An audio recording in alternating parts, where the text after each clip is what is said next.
Stephen Miller, the resident Nazi of the White House, who also happens to be deputy chief of staff for policy, is somebody I want to take a few minutes focusing on. Uh, he's vile and it won't be pleasant, but he's the architect of Donald's hateful, inhumane immigration policies.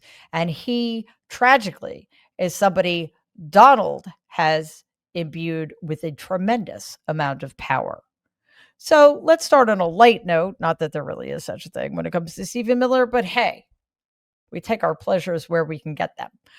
Recently, a video of Miller has gone viral. In it, he is appearing on Fox on the show The Ingraham Angle. The host, Laura Ingraham, makes the odd choice to play footage of New York Representative Alexandria Ocasio-Cortez mocking Miller. And he has no choice but to sit there and take it. Miller is clearly thrown by the clip because, of course, he thinks he's on friendly territory. And I have to admit to you, I find it a little odd that Ingram would do such a thing. But then I realized we're talking about Stephen Miller. Even people who might support his fascistic policies and his grotesque and cruel treatment of immigrants probably hate his guts. So take a look. Stephen, AOC is you're her favorite target apparently on Instagram. Check this out. He looks like he is angry about the fact that he's 4'10", and he looks like he is so mad that he is 4'10", that he's taken that anger out at any other population possible. Like, laugh at them. Laugh at them. Like, laugh at them. Laugh at them. I wish I had a hoodie on. I mean, are we trying to play sorority sister as elected official? I don't know. I was at a sorority over the weekend over in Texas. I felt like I was back at the sorority house, except they had more sense. Stephen, quick response. Well, we knew that her brain didn't work. Now we know their eyes don't work. So I mean, she is a mess, right? What a train wreck. What a train wreck. I think you should just get a hoodie. You should just wear a hoodie from now on and respond to her in a hoodie. It should be hoodie to hoodie. Stephen, yes, thank you so much. Yeah, go ahead. I think the important point is that every time she's on TV, Republican approval ratings go up, Democrat approval ratings go down. That lady is a walking nightmare. You're about. I know you for 20 years. You're about 5'10", 11. About 5'10", yes. So 4'10". Yes. I don't know what she can say. All right, Stephen, thank you very much. What was that exactly? I mean, seriously, what was that? This is how these people spend their time. Have you met Donald Trump? Seriously? I mean, it's the fact that Donald engages in ad hominem attacks all day long and insults people's intelligence just because they happen to be women of color or what have you. It's okay because he's not wearing a hoodie.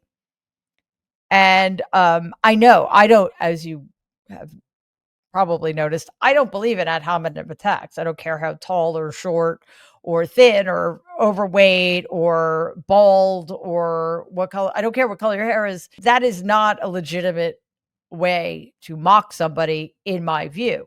But it does sort of make you wonder why, when Ocasio-Cortez was essentially mocking Miller for being a short guy and having a short guy's chip on his shoulder, that his face got so red. That's the light moment. Before we go on, we need to keep our eyes on the likes of Stephen Miller. So please like and share this video. And if you believe in our mission, please subscribe to Mary Trump Media. Miller's policy recommendations and hateful speeches are so abhorrent that even members of his family are speaking out against him.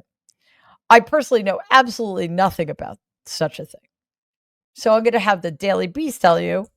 In a report, Miller's uncle, David Glosser, recently wrote a Twitter post criticizing Donald's leadership. Another user left a comment on the post calling Miller a, quote, depraved fiend, unquote. Glosser replied to the comment saying, quote, agreed. Cruelty is and always has been the point, unquote. This is the same uncle of Miller's who condemned Miller's immigration policies back in 2018. He did so in an op-ed for Politico and in multiple media appearances. Here's a clip of him criticizing his nephew's policies on CNN 7 years ago. But as I say, I felt it was incumbent upon me to raise my voice, to let people know that this is a country of immigrants, and our family were immigrants. In fact, we were refugees. If my ancestors had not immigrated to the United States when they did, if they'd waited a few more years till 1924, the door would have been shut. My parents would have gone up the crematoria chimney. I wouldn't have been born, my sister wouldn't have been born, and certainly Stephen would never have existed. And yet that does not stop Stephen Miller from being among the most virulently anti-immigrant creeps in the Trump regime. But it's important to know what people's family members think about them, because family members have insights into whether it's their nephew or their uncle, for example, that other people don't have. Insight comes from growing up around such people and seeing how they interact with other family members, how they treat people, how they are treated in turn. Stephen Miller's uncle isn't the only family member speaking out against Miller. The New Republic reports Miller's cousin recently denounced his policy actions in a Facebook post. In it, she calls Miller the quote unquote face of evil and accuses him of betraying their family's values and heritage. I mean, that takes courage. And given the history of Miller's family, his actions are really quite shocking. My family has no values, so it makes Donald's behavior much less shocking.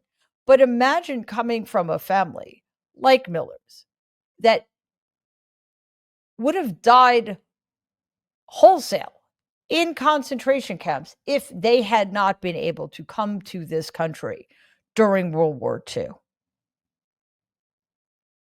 It is very difficult to have somebody in your family gain prominence on the backs of treating other people with contempt and cruelty. It isn't just family members, of course. Other people who've crossed paths with Miller are continuing to sound the alarm about him and the hateful views he espouses and the hateful views he now has power to make policy.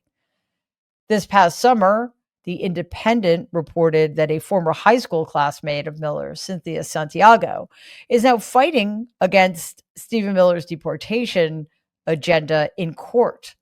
Santiago is a lawyer in Southern California. In an interview, she said, quote, "I was very concerned about where his thoughts were going, his views on immigration and the immigrant communities, his views against diversity in the United States," unquote.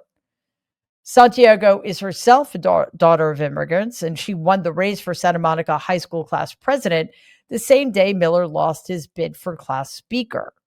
Santiago recalled Miller getting booed off the stage that day for making a hateful speech about the school's janitors.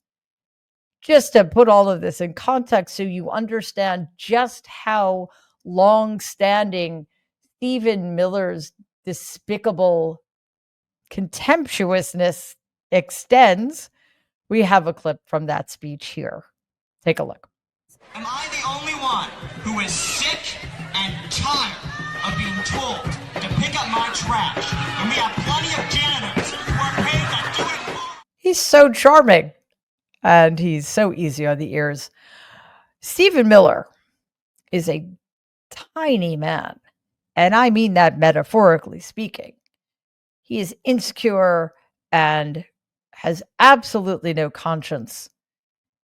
He does not understand what is best about human beings.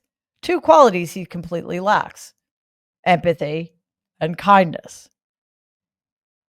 Since Donald has been in charge, seemingly, it seems like forever, but certainly as he has been either in the Oval Office or the leader of the Republican Party for the last 10 years, one of the things I have most resented is the people he has surrounded himself with and subjected us to. The fact that we need to pay attention to the likes of Stephen Miller is utterly maddening. But we must, because thanks to Donald and his incompetence, and his failures to lead, his failures to understand what to do with his power, people like Stephen Miller have been empowered. And that is something we cannot ignore. Please take a second and like and share this video. It'd be awesome if you could subscribe to the channel. If you're listening to us in podcast form, please follow us and give the show a 5-star rating because it really does help other people find our content. Thanks.